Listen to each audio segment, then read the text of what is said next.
লা তাত্তাখিদুল ইয়াহুদা ওয়ান নাসারা আউলিয়া বা'দুহুম আউলিয়া বা'দ ওয়া মান ইয়াতাওয়াল্লাহুম মিনকুম ফাইন্নাহু মিনহুম আল্লাহু আকবার ওয়া মান ইয়াতাওয়াল্লাহুম মিনকুম ফাইন্নাহু মিনহুম ফাউলাইকা হুমুদ যালিমুন।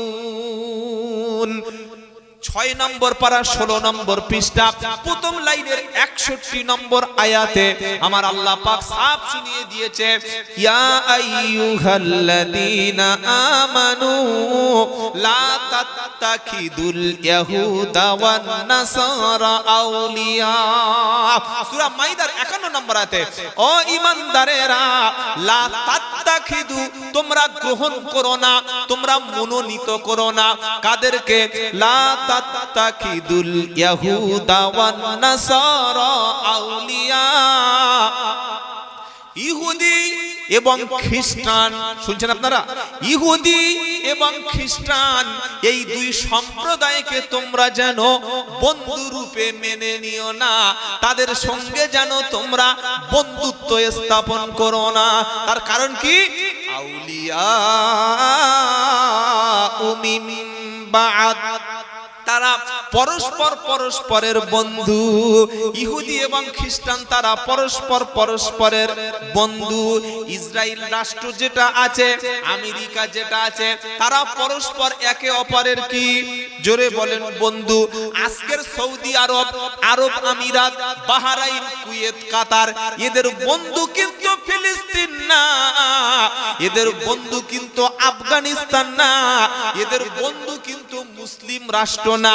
সৌদি আরব, কুয়েত, কাতার, বাহরাইন, আরব আমিরাত, এদের বন্ধু হলো বর্তমানে ইহুদি আর খ্রিস্টান। ভিডিও আছে, দেখলে চোখ হলুদ হয়ে যাবে। মুসলমান মাথায় এরকম রুমাল ফেলে, উপরে পাগড়ি পরে, পা পর্যন্ত পাঞ্জাবি রেখে সৌদি আরবে ড্যান্সের অনুষ্ঠানে লাফাচ্ছে, আর ইহুদি খ্রিস্টানদের সাথে বুকে বুকে তারা মিলিয়ে নিচ্ছে। কোরআন শোনাচ্ছে, লা তাত্তাখিদুল ইয়াহুদা ওয়ান নাসারা আউলিয়া, ইহুদি এবং খ্রিস্টানদেরকে বন্ধু রূপে তোমরা গ্রহণ করো না, কারণ আউলিয়া মিন বা'দ, তারা পরস্পর বন্ধু। ওয়া মান ইয়াতাওয়াল্লাহুম মিনকুম ফাইন্নাহু মিনহুম। আল্লাহ পাক শুনিয়ে দিচ্ছে, বান্দা শুনে রাখো, যদি তোমাদের মধ্য থেকে কোনো ব্যক্তি ঈমানদার মুমিনকে ছেড়ে অমন ইহুদি খ্রিস্টানদেরকে বন্ধু রূপে গ্রহণ করে, আমি আল্লাহ শুনিয়ে দিচ্ছি ও ব্যক্তি আল্লাহর কথায়, আল্লাহর কাছে ও একটা জালিম। আল্লাহর কাছে কি বলেন? জোরে বলেন, জালিম। তাহলে আমরা বন্ধুত্ব করব কাদের সাথে? ঈমানদারের সাথে, ইনশাআল্লাহ বলেন, জোরে বলেন ইনশাআল্লাহ।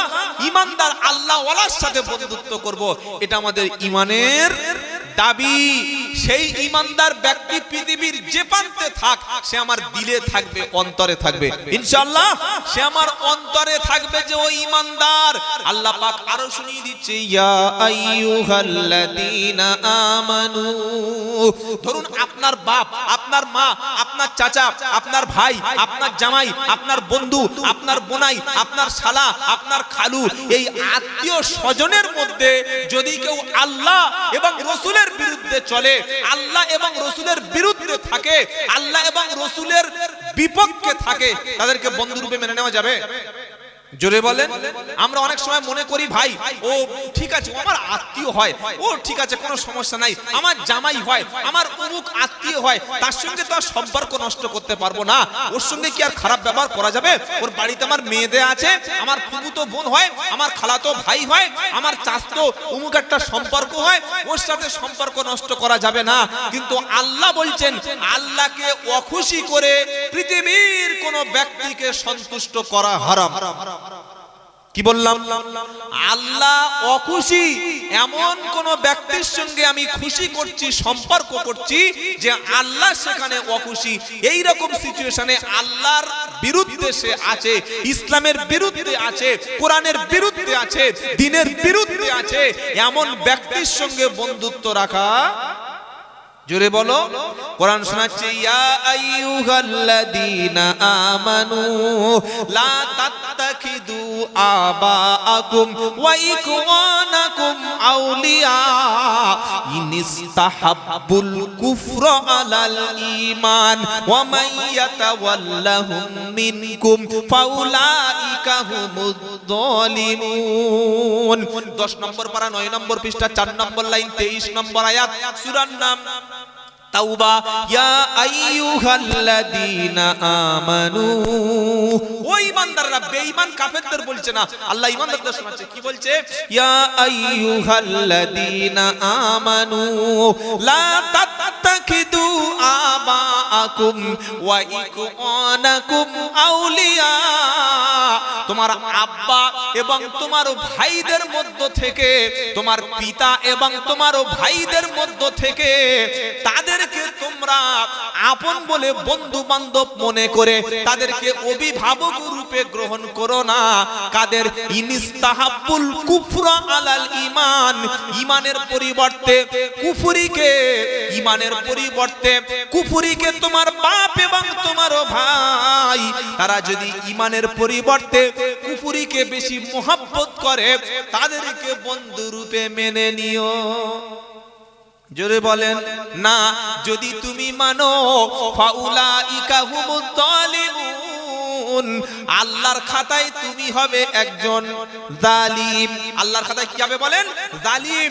আর আল্লাহ তার নবীকে শোনাচ্ছে, নবী তুমি ইহুদি খ্রিস্টানদের মন সন্তুষ্ট করে চলবে না, তুমি চলতে পারবে না।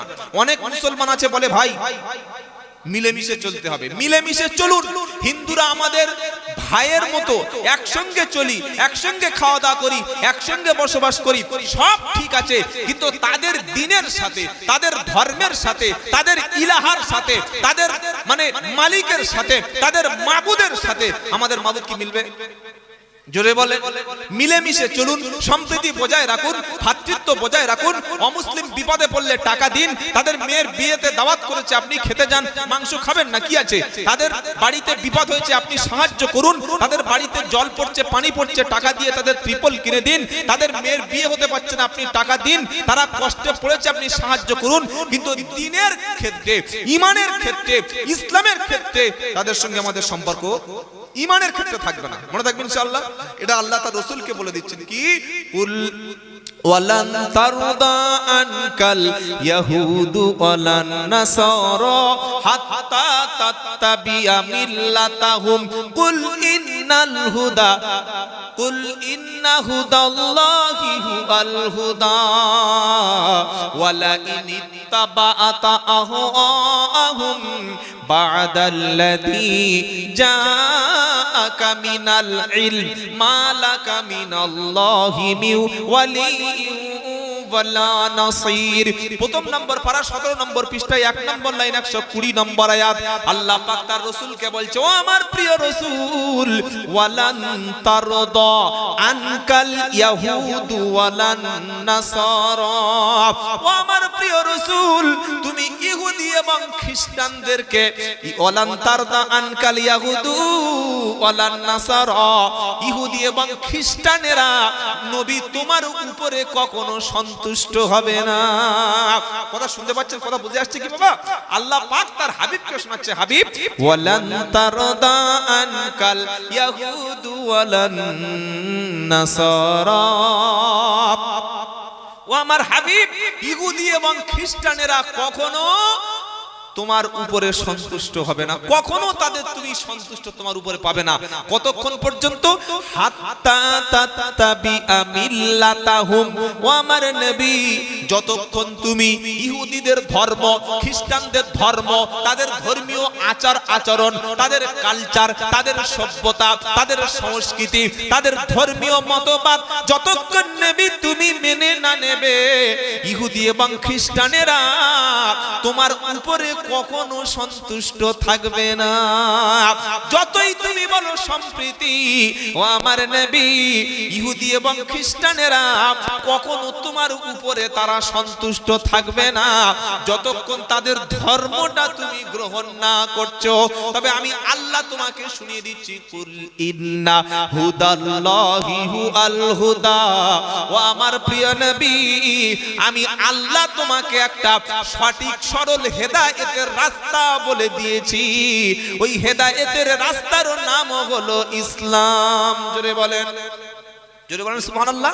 ওয়ালা ইনিত্তাবাতা আহওয়াহুম বাদাল্লাযী জাআকা মিনাল ইলম। ওয়া আমার নবী, হেদায়েতের রাস্তা, কোরআনের রাস্তা, দ্বীনের রাস্তা, ইসলামের রাস্তা সবকিছু ক্লিয়ার হয়ে যাওয়ার পরে, এরপরেও যদি তুমি ইহুদি খ্রিস্টানদের কথা মতো চলো, তাদের মতো পোশাক পরো, তাদের মতো খাদ্য খাও, তাদের মতো ব্যবসা করো, তাদের মতো চাকরি করো, তাদের অনুসরণ অনুকরণ করো, ওয়ালা ইনিত্তাবাতা আহওয়াহুম বাদাল্লাযী জাআকা মিনাল ইলম। ও আমার নবী, আল্লাহর পক্ষ থেকে ইলম এসে যাওয়ার পরে, কোরআন এসে যাওয়ার পরে, হেদায়েত এসে যাওয়ার পরে যদি তুমি তাদের অনুসরণ করো, আল্লাহর পক্ষ থেকে তোমার জন্য কোনো সাহায্যকারী থাকবে না। দাড়ি, টুপি, পাঞ্জাবি, মেসওয়াক, বোরকা, হিজাব এগুলো মুসলমানের ভালো লাগে না। ও মুসলিম খ্রিস্টান ইহুদিদের কালচারটা খুব ভালো লাগে। তাই কবি বলেছে, চাল চলনে মুশরিকি তুমি, ব্যবহারে খ্রিস্টান। চাল চলনে মুশরিকি তুমি, ব্যবহারে খ্রিস্টান। তোমার দেখে ইহুদিরা তারা করে লজ্জা জ্ঞান। মুসলমানের ছেলেদের নাম দেখুন, এমন নাম মুসলিমের কোনো পরিচয় নাই, এমন চেহারা, সালাম নাই। আরে নামাজ পড়েন না পড়েন, আপনি সালাম দেবেন না? আশ্চর্য ব্যাপার। মুসলমানের ছেলে মেয়ের মধ্যে দিনের কোনো আজকের বুঝ নাই। দিন থেকে, ইসলাম থেকে আমাদের যুব সমাজ দূরে সরে যাচ্ছে। তাই আপনি গার্জিয়ান, অভিভাবক হিসাবে আপনার প্রধানতম দায়িত্ব হচ্ছে আপনার মরণের পরে আপনার বাড়ির মধ্যে ছেলে এবং মেয়ের মধ্যে নামাজ থাকবে কিনা, কোরআন থাকবে কিনা, দিন থাকবে কিনা, ইসলামের চর্চা হবে কিনা, এটা যদি বেঁচে থাকা অবস্থায় করে যেতে না পারেন, মরণের পরে ঠকতে হবে। সেদিন আফসোস করে আর কোনো লাভ হবে না। শুধু তাই নয়, মুসলমান ঘরের মেয়েগুলি এরা যখন হাই স্কুলে পড়ে, প্রাইমারিতে পড়ে, কলেজে যখন পড়ে, তখন মোটামুটি ঠিক থাকে। হাই স্কুল থেকে কলেজে গেল, কলেজ থেকে ইউনিভার্সিটি গেল, তখন আর মুসলমান ছেলের পছন্দ হয় না। আমার কাছে রিপোর্ট আছে, প্রচুর মুসলমান বাড়ির মেয়েরা, বাড়ির কলেজের ছাত্রীরা, হাই স্কুলের ছাত্রীরা, ইউনিভার্সিটির ছাত্রীরা মুসলিম ছেলে, ইসলাম ঘরের ছেলে, নামাজি ঘরের ছেলে, রোজাদার ঘরের ছেলে বাদ দিয়ে ইহুদি, খ্রিস্টান, মুশরিক, কাফের, মুরতাদ, নাস্তিক, বদ্দিন, গায়ের মুসলমান, তাদের সঙ্গে বন্ধুত্ব করছে। কি বলছি কথা বুঝতে পারছেন না? অমুসলিম ছেলের সঙ্গে ফ্রেন্ডশিপ, অমুসলিম ছেলের সঙ্গে দেখা করতে যায়, তাদের বাইকে ঘুরতে যায়, তাদের সঙ্গে সময় কাটায়, কলেজে পার্কে গিয়ে তাদের সঙ্গে গল্প করে। বাপ মা জানে, বাপ মা শুনেছে, চুপচাপ ছেলে মেয়েরা একটু গল্প করছে, কি সমস্যা আছে, কি সমস্যা আছে? কিন্তু পরবর্তীকালে আপনারা নিশ্চয়ই দেখেছেন, 4 থেকে 5 দিন আগে উত্তরপ্রদেশের একজন নেতা সে বলে দিচ্ছে, বিশাল একটা ধর্মীয় সভায় ঘৃণা ছড়াচ্ছে, হিংসা ছড়াচ্ছে। কি বলছে? বলছে, ও আমার ভাইয়েরা, তাদের ধর্মের নেতা সে বলছে, যদি তোমরা 10টা মুসলিম ঘরের মেয়েকে বিয়ে করে এনে আমাদের ধর্মে আনতে পারো, তোমাদের মোটা টাকা পুরস্কার দেওয়া হবে। চাকরি দেওয়া হবে। হুজুর আপনি নিশ্চয়ই পড়েছেন, কি দেওয়া হবে? চাকরি দেওয়া হবে।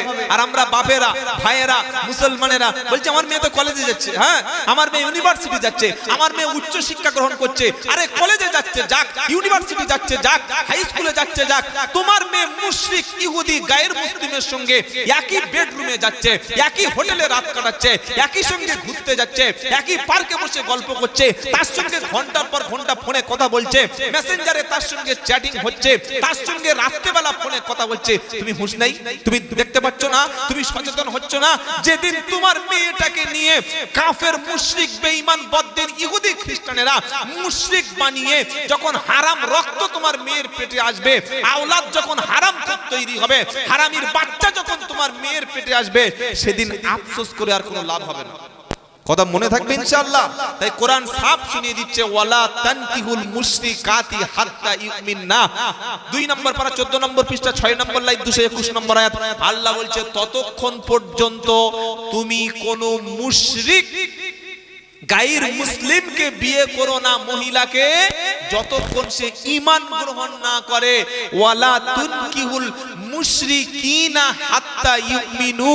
আর ততক্ষণ পর্যন্ত কোন মুসলিম গায়ের মুসলিম মুশরিক ছেলেকে বিয়ে করো না যতক্ষণ সে ঈমান না আনে। আমি আব্দুল্লাহ জুবায়ের আপনাকে বলছি, যদি আপনার মেয়ে আপনার কথা না শুনে কলেজে ইউনিভার্সিটিতে পড়তে গিয়ে মুশরিক মুরতাদ নাস্তিক গায়ের মুসলিমের সঙ্গে প্রেমালাপ করে ঝামেলায় জড়িয়ে পড়ে, হয় আপনি পড়াশোনা বন্ধ করে ওই শিক্ষা প্রতিষ্ঠানে ভর্তি করুন যেখানে শুধু girls college, girls high school, girls institute, girls মানে শিক্ষক দিয়ে পড়াশোনা হয়, সেই জায়গা ভর্তি করুন।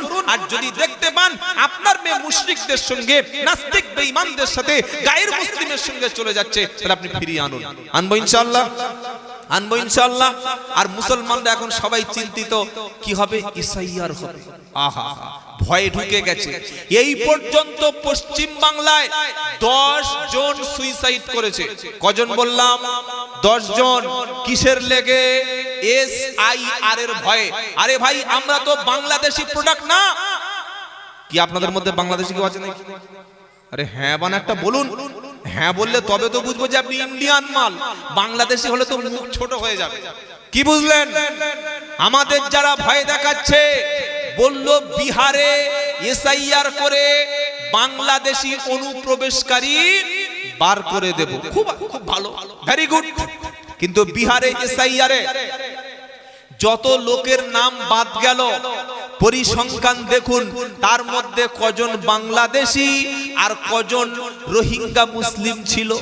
আর আমাদের রাজ্যে একটা পাগলা কুকুর আছে, পাগলা, সারাক্ষণ সে মিডিয়ায় ভুল ভাট বকে যাচ্ছে যে পশ্চিম বাংলায় 1,20,00,000 রোহিঙ্গা মুসলিম আছে। কি বলছি কথা বুঝতে পারছেন না? সেজন্য খুব প্রয়োজন SIR এর। আর এই রোহিঙ্গা মুসলিম 1,20,00,000 এরাই তৃণমূলকে ভোট দেয়, প্রকাশ্য বলছে। তার মানে আমরা মুসলমানদের দেখলে আমাদের গায়ে একটা রোহিঙ্গা রোহিঙ্গা গন্ধ, বাংলাদেশি বাংলাদেশি গন্ধ। ঠিক আছে, 1,20,00,000 ধরে নিলাম রোহিঙ্গা বাস করে। রাষ্ট্রসংঘের রিপোর্ট হলো সারা পৃথিবীতে রোহিঙ্গা ছড়িয়ে ছিটিয়ে আছে মাত্র 2 লাখ। কত বললাম? 2 লাখ। আর আমাদের চিটিংবাজ নেতা, সাম্প্রদায়িক নেতা বলছে 1,20,00,000 রোহিঙ্গা শুধু পশ্চিম বাংলা আছে। এরাই ভোট ব্যাংক একটা বিশেষ দলের। ঠিক আছে, চলুন এবার যদি সঠিক স্বচ্ছভাবে SIR করা যায়, এবং এটা করতে হবে, এটা আপনাদের দাবি তো? আরে যদি বাংলাদেশ না হয় তোমার মুখে ভয় থাকবে কেন? আমি যদি ট্রেনের টিকিট কেটে শিয়ালদায় যাই, আমার পকেটে যদি টিকিট থাকে, তো ওই চেকার বা টিটি দেখলে আমার মুখে কি দোয়া ইউনুস আসবে? আসবে না। তখন আমার বুকে ভয় লাগবে। যখন টিকিট থাকবে না, আমি যদি পড়াশোনা করে যাই, তো আমার ক্লাসে কোশ্চেন দেখে পরীক্ষায় ভয় লাগবে কেন ভাই? কথা বুঝতে পেরেছেন? আসল ব্যাপারটা হলো যদি নিরপেক্ষভাবে সঠিকভাবে SIR হয়, বনগা, গেদে, বারাসাত, দত্তপুকুর, শান্তিপুর, কৃষ্ণনগর, রানাঘাট, মসলন্দপুর, তারপরে আমাদের যত বর্ডার এলাকা আছে লক্ষ লক্ষ মানুষ তারা নাম কাটা যাবে, তারা এদেশে থাকতে পারবে না। আমি নিজে আসামে দেখে এসে আপনাকে শোনাচ্ছি। আসামে 2019 সালে এনআরসি হয়েছিল, 17 লাখ লোকের নাম এনআরসিতে ধরা পড়েছে। 12 লাখ ছিল হিন্দু, 5 লাখ ছিল, জোরে বলেন, মুসলিম। ভারত কোনো ধর্মশালা না যে বিদেশ থেকে এসে এখানে আমাদের দেশের খাবে, আমাদের দেশে ভোগ করবে আর এদেশের নাগরিকত্ব নিয়ে থাকবে। তাই আপনাদের কাগজটা একটু খালি রেডি রাখবেন। 2002 সালের বাপের ভোটার লিস্ট, মায়ের ভোটার লিস্ট, এই কাগজ যেগুলো অত বিস্তারিত বলছি না, একটু রেডি রাখবেন। বিওলজি অফিসাররা আসবে, তাদের সঙ্গে দেখা করে সঠিকভাবে ফর্ম ফিলআপ করে জমা দেবেন। যারা এদেশের নাগরিক, হোক হিন্দু হোক মুসলমান, ইনশাআল্লাহ একজনের নামও বাদ পড়বে না। আলহামদুলিল্লাহ বলেন। তবে যারা আমাদের দেখলে মোল্লা বাংলাদেশি বলে, রোহিঙ্গা বলে, খালি দেখতে চাই কবে এসআইআর লিস্টটা বার হবে আর কটা রোহিঙ্গা আর কটা মোল্লা ধরা পড়ে। ইতিমধ্যে শুরু হয়ে গিয়েছে, সুইসাইড করা 9 জন শুরু হয়ে গেছে। মনে রাখবেন, ভারতবর্ষ আমাদের জন্মভূমি। পাকিস্তান যখন ভাগ হয়েছিল, আমরা ইচ্ছা করলে পাকিস্তানে চলে যেতে পারতাম, কিন্তু দেশের ভালোবাসায়, দেশের মাটিকে ভালোবেসে আমরা যাইনি। ইচ্ছা করলে 1971 বাংলাদেশ যখন স্বাধীন রাষ্ট্র হলো, আমরাও ইচ্ছা করলে বাংলাদেশে এদেশের মুসলমানেরা চলে যেতে পারতাম, যাইনি। কেন যাইনি? দেশকে ভালোবেসে, দেশের অবদান, দেশের স্বাধীনতার জন্য রক্ত দিয়ে দেশের সমস্ত কাজ আমরা এবং সবাই মিলে মিশে করেছি, তাই দেশকে ভালোবেসেছি। সুতরাং যত এসআইআর এনআরসি যা কিছু আছে সব কিছু চালিয়ে দাও। এখন আমার বলছে মানুষকে পেরেশানি করার ধান্দাটা দেখেন। বলছে আধার কার্ড এটা কোনো ডকুমেন্টস না। কি বলছে বুঝতে পারছেন না? সিম কার্ড কিনবেন, আধার কার্ড।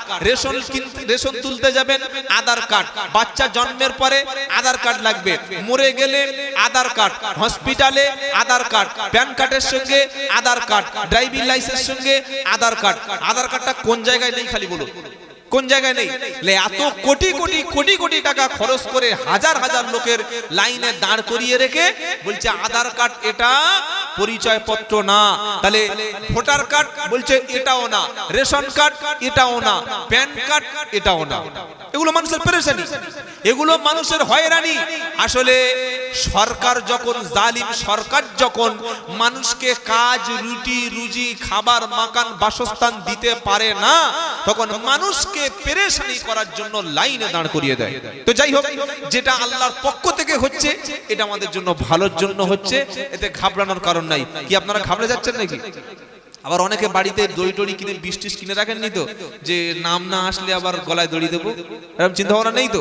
আরে ভাই, মরলে শহীদি, জিতলে গাজী, এটা মোদের নেশা। মুসলমানের ভয় আছে নাকি? কি গো, মরলে শহীদি, জিতলে গাজী, এটা যাদের নেশা। আল্লাহর রাস্তায় মরলে আমরা করব জান্নাতের আশা। ঈমান নিয়ে চলবো মোরা, ঈমান নিয়ে চলবো মোরা, দিন ছেড়ে দেব না। হিন্দুস্তানি মুসলিম মোরা, সবাই বলো রব্বানা, নারায়ে তাকবীর। ভয় পাওয়ার কারণ নাই, ভয় তো কাফের মুশরিকরা পাবে। কি গো, ওয়া মাইয়াকুনাতু মির রাহমাতি রাব্বিহি ইল্লাদ-দাল্লুন। আল্লাহ বলছেন গোমরাহী পথভ্রষ্ট লোকেরাই আল্লাহর রহমত থেকে বঞ্চিত হয়। তারা আল্লাহর রহমতের আশা করে না। গোমরাহী পথভ্রষ্ট লোকেরাই হতাশ হয়। আর মুমিন ব্যক্তি, মাইয়াত্তাকিল্লাহ ইয়াজআল লাহু মাখরাজা ওয়া ইয়ারযুকু মিন হাইসু লা ইয়াহতাসিব। সূরা তলাক 28 পারা সূরা তলাকের 3 নম্বর আয়াতে আল্লাহ বলছেন যে ব্যক্তি আল্লাহকে ভয় করবে ও যদি বিপদে পড়ে যায় আমি আল্লাহ এমন ভাবে বিপদ থেকে বার করে আনবো আর ওর যদি ক্ষুধার কষ্ট হয় এমন ভাবে রুজি পৌঁছে দেব ও কখনো কল্পনা করতে পারবে না। নারায়ে তাকবীর। ইমানদারদের জয়ী করবেন কে? আল্লাহ। ওয়াদা আল্লাহর ওয়ালা তাহিনু ওয়ালা তাহজানু ওয়া আনতুমুল আলাউনা ইন কুনতুম মুমিনিন। সূরা আল ইমরানের 139 নম্বর আয়াত আল্লাহ বলছে তুমি চিন্তা করো না, তুমি টেনশন করো না, তোমরা হতাশ হয়ো না, যদি তুমি মুমিন হও আমি আল্লাহ তোমাকে জয়ী করব। নারায়ে তাকবীর। জয়ী হয়েছে আফগান রাশিয়ার বিরুদ্ধে 20 বছর, ন্যাটোর বিরুদ্ধে 20 বছর, আমেরিকা রাশিয়াকে 40 বছর আফগানের ছাত্ররা পিটিয়ে ঝাঁটা দিয়ে বিদায় করে আজ তারা রাষ্ট্র ক্ষমতায়। নারায়ে তাকবীর। কথা মনে থাকবে ইনশাআল্লাহ। যারা এদেশের নাগরিক হোক হিন্দু কিংবা মুসলমান, ঘাবড়ানোর কারণ নাই। ঘাবড়ে যায় কারা? মুনাফিক যারা, ঈমান দুর্বল যাদের, তারা টেনশন করে। ঈমানদার লোকের ধারণা যে আমি যদি আল্লাহ রাস্তায় জীবন দিতে পারি আমি শাহাদাতের মর্যাদা লাভ করব। ওয়ালা তাকুলু লিমাই ইকতালু ফি সাবিলিল্লাহি আমওয়াত বাল আহয়াউ ওয়ালাকিন লা তাশউরুন। সূরা বাকারার 153 নম্বর আয়াতে আল্লাহ পাক শোনাচ্ছে তাদেরকে তোমরা মরা বলো না, তারা মরে গেছে এ কথা বলো না। আমার রাস্তায় জান দিয়েছে, মাল দিয়েছে যারা, যারা আমার রাস্তায় শহীদ হয়েছে, আমার রাস্তায় নিহত হয়েছে যারা, তোমরা তাদের মরা বলো না, বরং তারা জীবিত, তোমরা এটা জানো না। শহীদরা কিন্তু মরে। জোরে বলো। শহীদরা কিন্তু মরে না। দ্বীনের জন্য, ইসলামের জন্য, কোরআনের জন্য, মাদ্রাসার জন্য, দেশের জন্য, ঈমান রক্ষা করার জন্য যদি জীবন দেয় মরে না, সে জীবিত। শুধু জীবিত না, আল্লাহর পক্ষ থেকে তারা রুজি পায়। বলে এটা আবার নতুন গল্প। কোথায় এমন কথা পাওয়া যায়? কোরআন শোনাচ্ছে ওয়ালা তাহসাবান্নাল্লাযীনা কুতিলু ফি সাবিলিল্লাহি আমওয়াতা বাল আহয়াউন ইনদা রাব্বিহিম ইরযাকুন। চতুর্থ পারা 12 নম্বর পৃষ্ঠা 5 নম্বর লাইনের 167 নম্বর আয়াতে কোরআন শোনাচ্ছে ওয়ালা তাহসাবান্নাল্লাযীনা কুতিলু ফি সাবিলিল্লাহি আমওয়াতা। হে মুসলমানেরা, আমার রাস্তায় যারা জীবন দিয়েছে তোমরা তারা মরে গেছে এমন কথা কখনো বলো না, বরং তারা জীবিত। শুধু জীবিত না, আমার পক্ষ থেকে তারা রুজি পায়। নারায়ে তাকবীর। টাইফয়েডে, জ্বরে, ম্যালেরিয়া, ডেঙ্গুতে, ক্যান্সারে, ব্রেন স্ট্রোকে বিছানায় পেশাব পায়খানা করে মরার চাইতে দ্বীনের জন্য, ঈমানের জন্য, ইসলামের জন্য, কোরআনের জন্য, দেশের জন্য, সবকিছু ঈমান রক্ষা করার জন্য যদি জীবন দিতে পারি, ওরে বোকা, ওটা মরা না, ওটার নাম হলো শহীদ। আর মরার পরে বিনা হিসাবে জান্নাত। ওরকম নিয়ত আছে শহীদ হব? শহীদ হওয়ার নিয়ত আছে না? শহীদ হওয়ার নিয়ত নেই, খালি বলছে হুজুর ইনজেকশনের ফাইল দেখে ভয় পায়, ও নাকি বন্দুকের সামনে দাঁড়াবে। কি বুঝলেন? বাংলাদেশ দেখিয়ে দিয়েছে। আমাদের এই দেশে যখন ইংরেজরা অত্যাচার করছিল, আমাদের আলেম ওলামারা, পীর মাশায়েখরা, উত্তরসূরিরা ইংরেজদের বন্দুকের নলের সামনে জীবন দিয়েছিল বলে আজকের স্বাধীন রাষ্ট্র পেয়েছিলাম। কাপুরুষ কিন্তু বারবার মরে, বীর পুরুষ শহীদ ব্যক্তি একবার মরে। সুবহানাল্লাহ বলেন। শহীদের মৃত্যুটা কি? দ্বীনের, ইসলামের, কোরআন হাদিস, ঈমান রক্ষার জন্য, দেশকে রক্ষার জন্য জীবন দিলে সে হবে শহীদ নিজের পরিবারের নিরাপত্তা রক্ষা করতে গিয়ে, নিজের ঈমানের হেফাজত করতে গিয়ে মরলে সে কি বলে? শহীদ হব ইনশাআল্লাহ, শহীদ হব ইনশাআল্লাহ। আরে ইনশাআল্লাহ তো বলেন।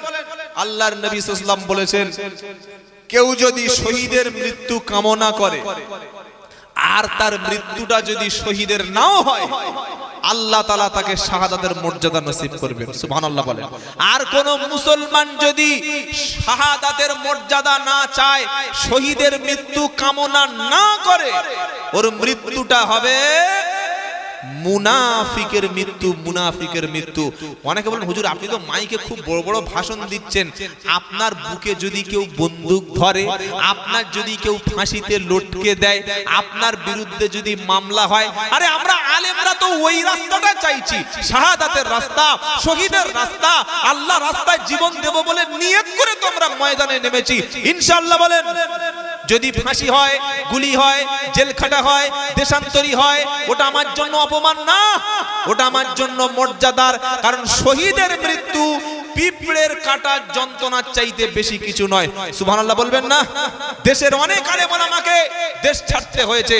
আল্লাহর নবী সাল্লাল্লাহু আলাইহি ওয়াসাল্লামের মতো মহামানুষ পৃথিবীতে ছিল না, আসবে না, হবেও না। আল্লাহর নবীকে দেশ ছাড়তে হয়েছে, না হয় নাই? 350 কিলোমিটার দূরে মক্কা থেকে মদিনা, 350 কিলোমিটার দূরে বাকি জীবন কাটাতে হয়েছে। ইমাম বুখারীকে দেশ ছাড়তে হয়েছে, ইমাম নাসাইকে অত্যাচার করা হয়েছে, ইমাম আবু হানিফা রাহমাতুল্লাহকে জেলখানায় মরতে হয়েছে, ইমাম হাম্বল রাহমাতুল্লাহকে তারা মেরেছে, ইমাম মালিককে তারা অত্যাচার করেছে। শুধু তাই নয় ভাই, আজকের ভারতবর্ষের জমিনে একজন বিশ্ববিখ্যাত মানের দায়ী ছিল, কোরআনের দায়ী ছিল, যার নাম হচ্ছে ডক্টর জাকির নায়েক সাহেব। নাম শুনেছেন হয়তো। তার মাসআলার সঙ্গে আমাদের সব মাসআলা মেলে না, কিন্তু আমরা পাইকারি ভাবে তাকে ইহুদি খ্রিস্টানদের দালাল বলতে পারবো না। কিছু ভণ্ড প্রতারক যারা নামধারী, তারা বলে ডাক্তার জাকির নায়েক হলো ইহুদি খ্রিস্টানদের দালাল। আমি বললাম, ভাই আমি যদি ইহুদি খ্রিস্টানদের দালাল হই, তাহলে আমার কথা শুনে ইহুদি খ্রিস্টান ধর্মের লোক বাড়বে, না আমার কথা শুনে লোক ইসলাম কবুল করবে? কথা বুঝতে পারছেন না? আমি যদি খ্রিস্টানদের দালাল হই, তাহলে আমার কথা শুনে ইসলাম লোক কবুল করবে, না খ্রিস্টান ধর্ম কবুল করবে? খ্রিস্টান ধর্ম। অথচ ডক্টর জাকির নায়েক হয়তো তিনি কোনো প্রাতিষ্ঠানিক শিক্ষা নেননি, তার হয়তো হাফেজ মাওলানা ডিগ্রি নাই, কিন্তু ইসলামের বিরুদ্ধে যারাই কলম ছুটতে চেয়েছে, কোরআনের মধ্যে যারা ভুল প্রমাণ করতে চেয়েছে, 20 বছর সারা পৃথিবীর অসংখ্য রাষ্ট্রে ভ্রমণ করে মানুষের চোখে আঙ্গুল দিয়ে বীরের মতো সাহসিকতার সঙ্গে এবং প্রত্যেকটা রেফারেন্স সহকারে তিনি বিশ্বের জমিনে ইসলাম নির্ভুল, কোরআন নির্ভুল, মানবতার ধর্ম হিসেবে সারাটি জীবন তিনি প্রচার করে গেছেন। বলেন আলহামদুলিল্লাহ। তার ভক্তরা কিন্তু কেউ মূর্খ না, ইললিটারেট না, কেউ অশিক্ষিত গুটখাখোর মাতাল না। তার বক্তব্য শোনার জন্য কোয়ালিটি কোয়ান্টিটি লাগে। আমি বলছি না যে ডাক্তার জাকির নায়েক যা বলছে সব ঠিক, প্রত্যেকটা মানুষের মধ্যে ভুল আছে। আমরা কথা বললে আমাদের ভুল হয় না? আলেম ওলামাদের কথা ভুল হয় না? কম বেশি সবার ভুল হয়, কিন্তু একটা মানুষ তাকে কাফের বলে দিয়েছে। বাংলাদেশের কিছু পীর সাহেব আর আমাদের দেশের কিছু ভণ্ড বেদাতি, গুটখাখোর বেদাতি, তারা এক সময় বলতো জাকির নায়েক কাফের। শুনেন আপনারা? বললো কাফের, ও কাফের। কেন কাফের? বললে টাই পরে। টাই পরলে যদি কাফের হয়, তাহলে আপনার ছেলেটা কেজি স্কুলে টাই পরে যাচ্ছে, ওর ঈমান আছে? ডাক্তার জাকির নায়েক প্যান্ট পরে, তাই কাফের। শার্ট পরে, খ্রিস্টানদের পোশাক পরে। বলুন তো ভাই, আমরা যে পাঞ্জাবি পরি, এটা কার পোশাক? বিশ্বনবীর পোশাক। এই পোশাক কিন্তু আবু জাহেল পরতো, এটা জানেন? আবু জাহেল পাঞ্জাবি পরতো, আবু জাহেলও টুপি পরতো, আবু জাহেলও পাগড়ি দিত, তার দাড়ি ছিল। কিন্তু আমরা নবীর সুন্নাত ছাড়বো, ঢালাও ভাবে কাফের বলবো না। যাই হোক, অনেক আলোচনা হলো। আমাদের সেই প্রবীণ আলেমে দ্বীন, অত্যন্ত সম্মানিত আলেমে দ্বীন, অসুস্থ মানুষ জনাব হযরতুল্লাহ মাওলানা আবুল কালাম আজাদ সাহেব, তিনি আসছেন। তিনি অনেক অসুস্থ ছিলেন, আপনারা সবাই জানেন। তারপরেও দিনের জন্য আল্লাহ পাক তাকে ময়দানে আবার নামিয়েছেন। আমি হযরতের জন্য খাস করে দোয়া করি, আল্লাহ তাআলা হযরতকে যেন সুস্থ করে দেন। তিনি যেভাবে কোরআনের কথাগুলো বলেন, আল্লাহ বলার তৌফিক দান করেন। সকলে বলুন আমিন। ওয়া আখিরি দাওয়ানা আনিল হামদুলিল্লাহি রাব্বিল আলামিন। তিনি কথা বলবেন, প্রত্যেকে চলে আসুন। আসসালামু আলাইকুম ওয়া রাহমাতুল্লাহি ওয়া বারাকাতুহু। শেখায় না, হাঁসের বাচ্চাকে সাঁতার শিখিয়ে পানির মধ্যে ছেড়ে দিলে হাঁস সাঁতার কেটে দিব্যি ভেসে আছে, এটা শিখিয়েছেন যিনি রব হলেন, জোরে বলেন রব হলেন তিনি। তাই কোরআন শোনাচ্ছে রব কাকে বলে, রব্বুনাল্লাযী আতা কুল্লা শাইইন খালাকাহু সুম্মা হাদা। রব হলেন তিনি, মানুষ সৃষ্টি করেছেন যিনি, সৃষ্টি করার পরে মানুষের প্রয়োজন মিটিয়েছেন যিনি, রব হলেন তিনি। মানুষের দেখতে সুন্দর তখন হবে যখন মাথায় তার চুল থাকবে। আমার আল্লাহ বলছে মাথায় আমি চুল দিলাম, কিন্তু গোটা দেহে আমি চুল দেব না। আচ্ছা, চিল্লা চিল্লি ছাড়া এটা বলা যায় না? এই বাবা, খুব ভিজে যদি হয় ওটা আরেকটা পেতে দিন পিছনে। আর আমি আপনার একটা পরামর্শ দিচ্ছি, একটু শুনে রাখুন। আপনারা অনেক খরচ করেছেন জলসায়, দেখতে পাচ্ছি প্রচুর খরচ হয়ে গেছে। এই জলসায় লোক না বসার বেশ কয়েকটা কারণ আছে, বলবো। 1 নম্বর কারণ হলো, আমি সে প্রথমেই বলেছি, ওটা আর বলে সময় নষ্ট করবো না, একে 10-15 মিনিট সময় আউট হয়ে গেছে। জলসায় না লোক আসার প্রধান কারণ হচ্ছে যে ব্যাপক হারে একটা দোকান লাগিয়ে মেলা করে দেওয়া। এটা বন্ধ না করলে জলসায় লোক হবে না। 2 নম্বর হলো যে জলসায় বসার যে সিস্টেম বা আসনগুলো, একটু যদি চেয়ারের ব্যবস্থা আমরা করতে পারি তাহলে মানুষ একটু বসে। কেন এই কথাটা বলছি, আপনাদের অপমান করছি না। বেশিরভাগ সভাগুলিতে এখন ওই ত্রিপল চটপট বিছিয়ে দেওয়া হয়। এবার সব মানুষ তো আর সমান নয়। আমার দিকে লোক, হ্যালো, যে লোকটা বাড়ি থেকে এসে নামাজ পড়ে এসছে, তার একটা সাদা পাঞ্জাবি পরে আছে, সাদা লুঙ্গি পরে আছে, ও দেখছে যেখানে বসবো ওখানে যা কুকুরের গু আর যা ছাগলের পেশাব পড়েছে, আমার লুঙ্গি যদি ওই জায়গায় ঠেকে যায়, ঘরে গেলে বোর কাছে গাল খেতে হবে। দরকার নাই বাবা, ও দাঁড়িয়ে থাকে। এজন্য করে জলসার মজলিস এত খরচ করেছেন, খালি 100, 200, 300 একটু চেয়ার, হয়তো আর 1000, 2-3 টাকা বেশি যাবে, একটু চেয়ার ব্যবস্থা করে দেবেন, দেখবেন মানুষ একটু বসতে পারবে। কথা মনে থাকবে ইনশাআল্লাহ, একটু ব্যবস্থা করবে। আচ্ছা, একটু চুপ করুন, তাকবীর দিন দেখি, নারায়ে তাকবীর। এত ডিস্টার্ব করলে আজকে আর জলসা হবে না, কালকে হবে। আরে বাবা, আওয়াজ করবেন না, আওয়াজ করবেন না বাবাজিরা। আল্লাহ ভাই, রব কাকে বলে? কে রব? আল্লাহকে কেন আমরা আলহামদুলিল্লাহি রাব্বিল আলামিন বলি? রব হলেন তিনি যিনি মানুষ সৃষ্টি করেছেন, সৃষ্টি করার পরে মানুষের প্রয়োজনের চাহিদাটা মিটিয়েছেন যিনি, রব হলেন তিনি। সুবহানাল্লাহ বলুন। আল্লাহ বলছেন ওয়াফি আনফুসিকুম আফালা তুবসিরুন। কিছু বলবি বাবা? বস ঝুলছে কানে। কোরআন শোনাচ্ছে ওয়াফি আনফুসিকুম আফালা তুবসিরুন। ও বান্দা, তুমি তোমার নিজের দিকে তাকাও, আমি আল্লাহকে চিনতে পেরে যাবে। সুবহানাল্লাহ বলে। অনেক নাস্তিক মুরতাদ বলে যে আল্লাহ দেখা যায় না, বিশ্বাস করবো না কেন ভাই? আল্লাহ আছে, সত্যি যদি থাকে দেখা পাই না কেন? আমি বললাম ভাই, তোর পিঠের পিঠ ব্যাক সাইড পিঠটা কেমন, তুই আয়না ছাড়া দেখেছিস? বললে না, শুধু একটা আয়না লাগবে না, পিছনের পাছাটা দেখতে 2টো আয়না লাগবে। কটা লাগবে? 2টো আয়না। আপনার ফেসটা, মুখমণ্ডল কেমন দেখতে আয়না ছাড়া দেখা যাবে? যে নিজের শরীরটা আয়না ছাড়া দেখতে পায় না, ওনা কি আল্লাহ দেখবে? কি বুঝলেন? আল্লাহ বলছে তোমার মধ্যে আমি আছি, তুমি দেখো, বুঝতে পারবে। তোমার শরীরে চুল দেব, মাথায় চুল দেব, ভ্রুতে চুল দেব, গোঁফে চুল দেব, দাড়িতে চুল দেব, আরো কয়েক জায়গায় দেব। তবে এই চুলগুলো সব সময় বাড়বে। আর গোটা শরীরটা, হাতে, বুকে, পিঠে, পাছায়, পায়ে, এমন জায়গায় পশম দেব, ছোট ছোট চুল দেব। ইমাল কিন্তু কিন্তু কোনোদিন বাড়বে না। মাথার চুলটা যেমন বাড়ে, মুখের দাড়িটা যেমন বাড়ে, গোটা গায়ে যদি বড় বড় চুল দিত, খাওয়া পড়া ঘুম বাদ দিয়ে তখন সেলুনের দোকানে জোরে বলো শুয়ে থাকতে হতো। বললে সেলুন ভাই জামাটা খুলেছি, পিঠটা চেঁচে দে, পেটটা ভালো করে ফিনিশ করে দে, পায়ের পাছাটা ভালো করে ক্লিয়ার করে দে। আমার আল্লাহ বলছে সৃষ্টিকর্তা আমি, তোমার দেখতে সুন্দর লাগবে, মাথায় আমি চুল দিলাম, গোঁফে চুল দিলাম, দাড়িতে দিলাম। নারী আর পুরুষ চিনবেন কি করে? দাড়ি আর গোঁফ আছে যার, পুরুষ হলো সে, আর এটাকে ক্লিন শেভ করে গিয়েছে যে, সে নারী না পুরুষ? জোরে বলুন, নারী না পুরুষ? ছোট্ট একটা বাচ্চা আছে 4 বছর বয়স, রাত্রে বেলা দুধ খাবে, মায়ের কাছে কাঁদছে, একদিকে মা একদিকে বাপ।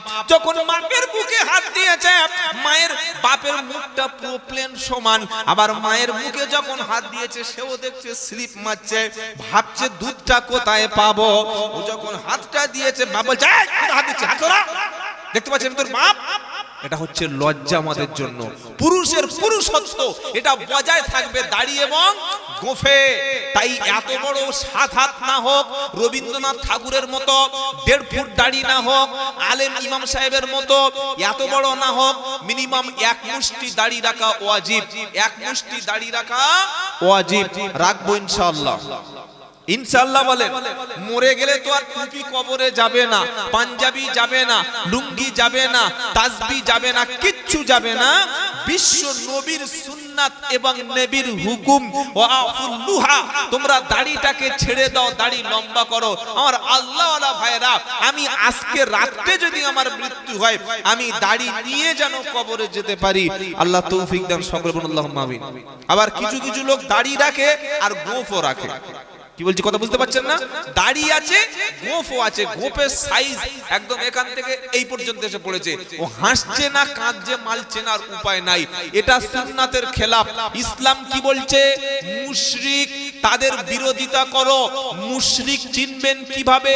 তাদের গোঁফ থাকবে, দাড়ি থাকবে না। মুসলমান চিনবো কিভাবে? গোঁফ ছোট হবে, দাড়িটা বড় হবে। মনে থাকবে? 30 বছর মসজিদ কমিটির সেক্রেটারি জুমার দিন দাড়ি শেভ করছে, 40 বছর মসজিদের মুতাআল্লি এখনো মাথায় টুপি দিয়ে পথ চলতে পারে না, 10 বছর জলসায় দিচ্ছে। হ্যালো ভাই, তুমি কি বলছো? আমি ক্যাশিয়ার, বিশাল বড় ক্যাশিয়ার, বুকে ব্যাস পরিয়ে মাল পাশে বসে আছে। সেটা ক্যাশিয়ার তো দাড়িটা বলছে দাড়ি রাখি রমজান মাসে, আবার ঈদের পরে বউ বললে কেটে দি। দেখেছো কি মাল? রমজান মাসে রাখে আর ঈদের পরে বউ বললে কেটে দেয়। তওবা করুন, আজ থেকে আমরা দাড়িটা ছেড়ে দেব, দাড়ি রাখবো ইনশাআল্লাহ বলেন। তাহলে রব কাকে বলে? যিনি সৃষ্টি করে মানুষের প্রয়োজন মেটায়, তিনি কি? রব। তো যারা আল্লাহকে রব বলে মেনে নিয়েছে, কোরআন শোনাচ্ছে ইন্নাল্লাযীনা ক্বালু রাব্বুনাল্লাহ, যারা আল্লাহকে রব বলে মেনেছে, সুম্মাস্তাকামু তাতানাজ্জালু আলাইহিমুল মালাইকা, আল্লাহকে যারা রব বলে মেনেছে আর মরণ পর্যন্ত আল্লাহকে রব বলে স্বীকার করে নিয়ে এই কথার উপরে যারা ইস্তিকামাত থেকেছে, আল্লাহকে রব বলে যারা মানবে, ওরা ছেলের বিয়ে দেওয়ার সময় মেয়ের বাপের গলায় বাঁশ চাপাবে। জোরে বলো। আল্লাহকে যারা রব বলে মানবে, ওরা ছেলের বিয়ে দেওয়ার সময় 2 লাখ টাকার ফোন দাবি করবে। করবে? জোরে বলো। আল্লাহকে রব বলে যারা মানবে, ওরা একটা জমি 4 বার কি নকল দলিল তুলে বেচে খাবে। আল্লাহকে যারা রব বলে মারবে, বাপের জমিটা বাপ মারা যাওয়ার পরে বোনের অংশ কখনো তারা ফাঁকি দেবে। আল্লাহকে রব বলে যারা মানবে, বন্ধনের অফিসারের কাছে বিবির হাসি মুখে চেহারা কি তারা কখনো পাঠিয়ে দেবে। আল্লাহকে যারা রব বলে মেনেছে, ওরা নামাজ ছাড়বে না, কোরআন ছাড়বে না, ইসলাম ছাড়বে না, দ্বীনের উপরে থাকবে। আর কোরআন শোনাচ্ছে এই ব্যক্তি সম্পর্কে আল্লাহ বলছেন আল ইন্নাল্লাযীনা ক্বালু রাব্বুনাল্লাহু সুম্মাস্তাকামু তাতানাজ্জালু আলাইহিমুল মালাইকা।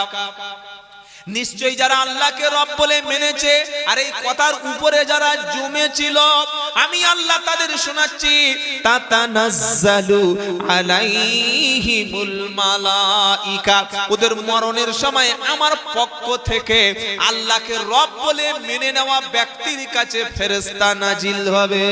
জোরে হবে না? কে নাজিল হবে আমাদের কাছে? জোরে বলো। ফেরেশতা। ফেরেশতা আমাদের মরণের সময় এসে বলবে, আল্লাহ তাখাফু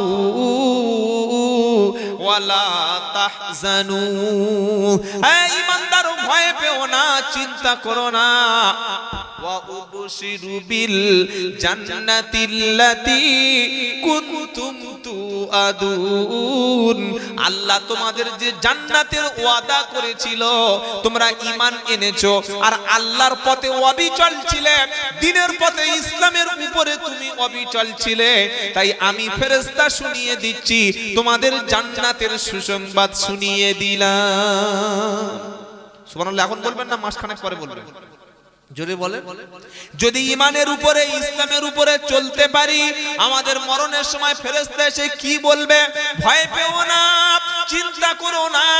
তুমি ভাবছো কবরে কি হবে, হাসরে কি হবে, মিজানে কি হবে, পুলসিরাতে কি হবে, এসব নিয়ে তুমি কখনো ভয় পেও না।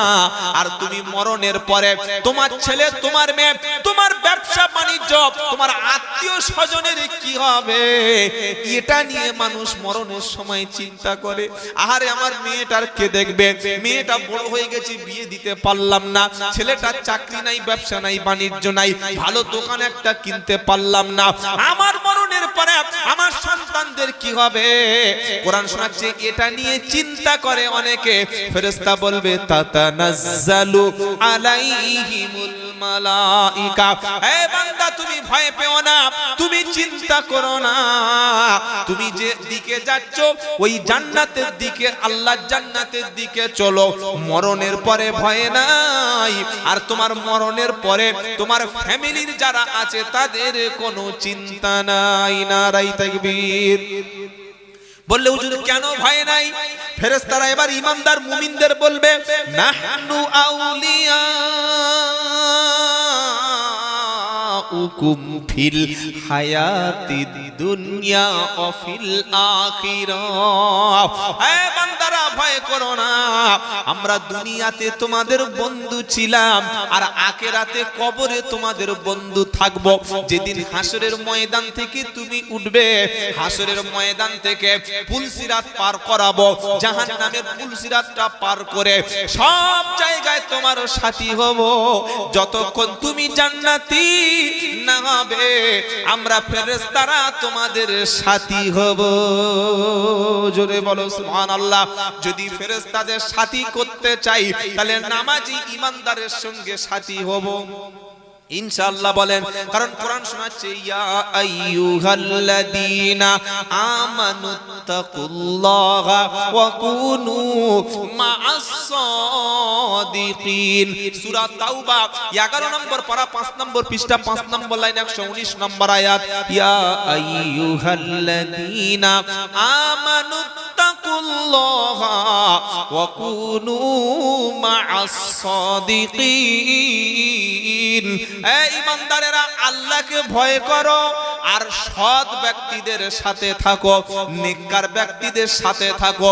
কাকে চা খাওয়াবো, কার পিছনে ঘুরবো, কার সঙ্গে সম্পর্ক রাখবো, কাকে আমি বন্ধু বলে মেনে নেব, আমি কার সঙ্গে সময় দেব, কার সঙ্গে আড্ডা মারবো, আমার মেয়েটা কোন ছেলের সঙ্গে বিয়ে দেব, কে আমার আত্মার আত্মীয় হবে, কে আমার বন্ধু হবে। কোরআন শুনিয়ে দিয়েছে, আমানুত্তাকুল্লাহা ওয়া কুনু মা'আস সাদিকিন। ও ঈমানদারেরা আল্লাহকে ভয় করো আর নেককার ব্যক্তিদের সাথে তুমি চলতে থাকো। চলবো ইনশাআল্লাহ। জোরে বলেন। মেয়ের বিয়ে দেব কার সাথে? ৬০০০ টাকা মাইনে পায় মসজিদের ইমাম, চাঁদের মতো চেহারা, তাহাজ্জুদ কাজা করে না, বাড়িতে সেলাইয়ের মেশিন আছে, ছোট্ট একটা দোকান আছে। মেয়ের বাপ ফুল নামাজি, ডবল হাজি, ছেলে দেখে পছন্দ, ছবি দেখে পছন্দ। ঘটক যখন বলেছে ছেলে মসজিদের ইমাম সাহেব, বাড়িতে সেলাইয়ের মেশিন আছে, মাস গেলে ১০-১২ হাজার টাকা মাইনে পায়, বললেন চলবে না। বললে কেন? আমার মেয়ের খাওয়াবে কি ইমাম সাহেব? এদিকে হারাম করে বুক চাপড়ে বলছে রুজির মালিক আল্লাহ। ওরে চিটিং বাস, রুজির মালিক যদি আল্লাহ হলো তো ১০,০০০ টাকার ইমাম সাহেব তোমার বিবি মেয়েকে খাওয়াবে, এই কথাটা তোমার বিশ্বাস কেন হলো না? আমরা যাদের সঙ্গে বন্ধু করি অধিকাংশ মাতাল, অধিকাংশ আল্লাহদ্রোহী, অধিকাংশ কোরআনের বিরোধী, অধিকাংশ বেঈমান নাস্তিক মুরতাদ, তাদেরকে বন্ধু রূপে আমরা গ্রহণ করি। কোরআন শুনিয়ে দিচ্ছেন নেককার পরেজগার ব্যক্তির সঙ্গে, সালিহিন বান্দার সঙ্গে সম্পর্ক করো। সত্যবাদীর সাথে থাকো। কার সাথে থাকবো? সত্যবাদী। জোরে বলেন কার সাথে? সত্যবাদী। এখন সত্যবাদী, ওর গায়ে তো কোনো স্ট্যাম্প নাই, ওর গায়ে কোনো লেভেল নাই, ওর গায়ে কোনো ট্যাগ লাগানো নাই। সত্যবাদী বুঝবো কি করে সত্যবাদী? তো কোরআন বলছে বোঝার জন্য আবার অন্য আয়াত আছে, ইন্নামাল মুমিনুনাল্লাযীনা আমানু বিল্লাহি ওয়া রাসূলিহি সুম্মা লাম ইয়ারতাবু ওয়া জাহাদু বিআমওয়ালিহিম ওয়া আনফুসিহিম ফি সাবিলিল্লাহি উলাইকা হুমুস সাদিকুন। 26 নম্বর পারা সূরা আহকাবের 16 নম্বর আয়াত আল্লাহ পাক শোনাচ্ছে, ইন্নামাল মুমিনুনাল্লাযীনা আমানু বিল্লাহি ওয়া রাসূলিহি। নিশ্চয়ই আল্লাহর ঈমানদার ব্যক্তি হলো তারা যারা আল্লাহর উপরে ঈমান এনেছে এবং রাসূলের উপর ঈমান এনেছে।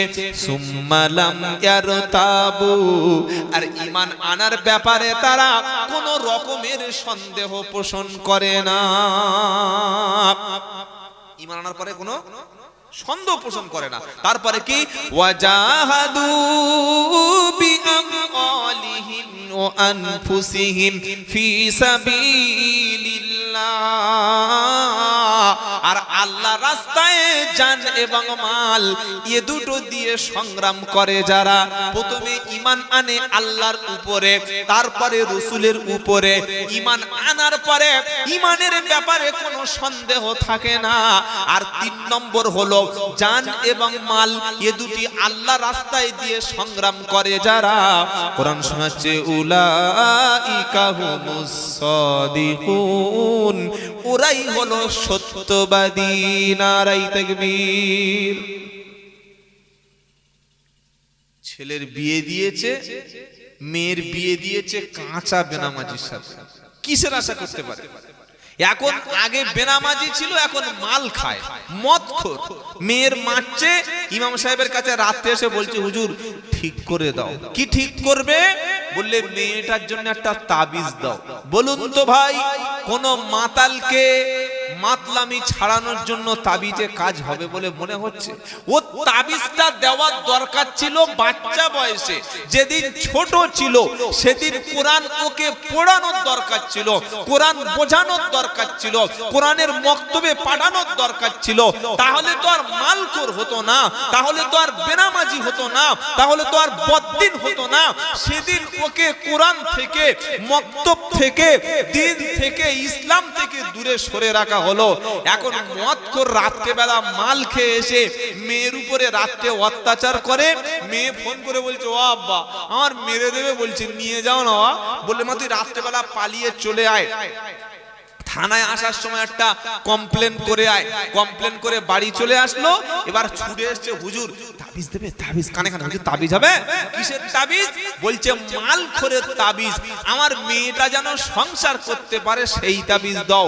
কোন ইমাম সাহেব যদি মাল খোরের তাবিজ দিয়ে মদ কর ছাড়ানো যেত, তাহলে আমরা ইমামরা আলেমরা আগে মসজিদ আর মাদ্রাসা কমিটির সেক্রেটারিকে তাবিজ করে বশ করিয়ে নিতাম, কারণ সবচাইতে কম বেতন ইমাম সাহেবরা পায়। কি বলছি কথা বুঝতে পারছেন না? সবচাইতে কম পয়সা কম বেতন ইমামদের দেওয়া হয়। তাবিজে যদি কারোর বশ করে নেওয়া যেত, আগে মসজিদ কমিটির সেক্রেটারি আর ক্যাশিয়ার দুটো মালকে বশ করিয়ে নিয়ে ৮,০০০-এর মাইনেটা ১০,০০০, ৬,০০০ টাকা দেয় বলে মনে হয়। ৮,০০০ দেয় নাকি? বক্তার ২০,০০০ টাকা দেবে, ২ ঘন্টার ঠকবাজ গলাবাজ মালকে ৩০,০০০ টাকা দেবেন। আবার ৪০,০০০-এর বক্তা আছে, ৫০,০০০-এর বক্তা আছে, ৬০,০০০-এর বক্তা আছে, ৮০,০০০-এর বক্তা আছে। নাম বলবো? বলতে পারি কিন্তু বলবো না, এই মিডিয়ায় আবার কথা হাইলাইট করে ফেলে দেবে। ৫০, ৬০,০০০, ৭০,০০০ টাকার বক্তা পশ্চিম বাংলায় আছে, ২০,০০০ টাকা দিয়ে গুনে দিচ্ছে। আগে টাকা পুরো ফোন পে করে দিতে হবে, পরে বক্তা জলসা করবে। এরা নাকি নায়েবে রসুল, এরা নাকি আওলাদে রসুল, এরা নাকি দিনের প্রচারক। কারা? পুরো টাকাটা ফোন পে পাঠিয়ে দাও, পরে গিয়ে তোমাকে সার্ভিস দেব। কি সার্ভিস দেব? দিনের প্রচার করব। কিন্তু ইমামের টাকা মাস শেষ হয়ে গেলে ৪ দিন ৫ দিন কোনো খবর নাই। আমি আব্দুল্লাহ জুবায়ের বলছি, ৩০, ৪০, ৫০,০০০ টাকার বক্তা এনে, ২৮,০০০ টাকার বক্তা এনে, ৬০,০০০ টাকার পীর সাহেব এনে, ৭০,০০০ টাকার আওলাদে রসুল এনে সমাজের পরিবর্তন হবে না। কেন হবে না? কারণ ওই পীর সাহেব, ওই বক্তা সাহেব, ওই আলেম সাহেব ৩০, ৪০, ৫০, ৬০,০০০, ৮০,০০০ টাকা যারা টাকা ছাড়া আসছে না, phone pay payment, UPI payment না করলে আপনার দাওয়াতকে রিজেক্ট করছে। ওর উদ্দেশ্য হচ্ছে মাল কামানো। কিছু ঠিক বলছি তো? উদ্দেশ্য কি বলেন? জোরে বলেন। বলে যে আপনি নেবেন না, নেব, যেটা দেবেন সেটা নেব। কথা মনে থাকবে ইনশাআল্লাহ। ওর উদ্দেশ্য তো মাল কামানো।